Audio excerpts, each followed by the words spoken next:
আমি আজকে আপনাদেরকে একটি চাইনিজ শাক সম্পর্কে আইডিয়া দিচ্ছি।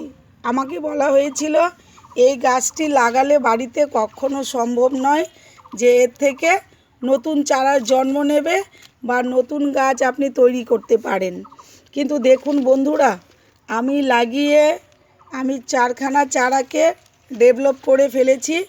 এই দেখুন, একটা, দুটো, তিনটে, চারটে, আমি চারটে চারা তৈরি করে ফেলেছি। এবার আমি এক এক করে অন্য একটি মানে টবের মধ্যে আমি ট্রান্সফার করব এই চারাগুলোকে। এটা কিন্তু একটি সবজি, যেরকম আমরা পালং শাক খাই, চাইনিজরা এই সবজিটাকে খায়। এই সবজিটা একটু টক লাগে খেতে, কিন্তু খুব সুন্দর একটা গন্ধ, লেটুস পাতার মতো, খুব ভালো হয় খেতে। এইগুলো গাছ এক একটা 2 কিলো 2.5 কিলো এক একটা চারার মানে গাছের ওয়েট হবে। এটা তো একদম ছোট একটি গাছ। একসঙ্গে লাগিয়ে রেখেছি চারখানা, ছিল 6খানা, 2খানা মরে গিয়েছে, এখন 4খানা গাছ আছে। তো বন্ধুরা একটু দেখে নিন, পরিচর্যা হচ্ছে সবথেকে কৃষি কাজের শ্রেষ্ঠ জিনিস। পরিচর্যা না হলে কোনো গাছ কখনো বাঁচা সম্ভব নয়। হ্যাঁ, গুল্ম জাতীয় কিছু গাছ, এরাও গুল্ম, কিছু গাছ বেঁচে যায় কারণ এদের পরিচর্যা না হলেও চলে।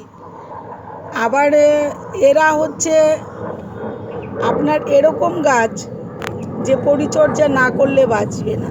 তো পরিচর্যা হচ্ছে মেন জিনিস। তো আজকে সোশ্যাল মিডিয়ার বন্ধুদের আমি দেখাচ্ছি যে এটা তো আমি অনলাইনের মাধ্যমে এনেছিলাম বীজ।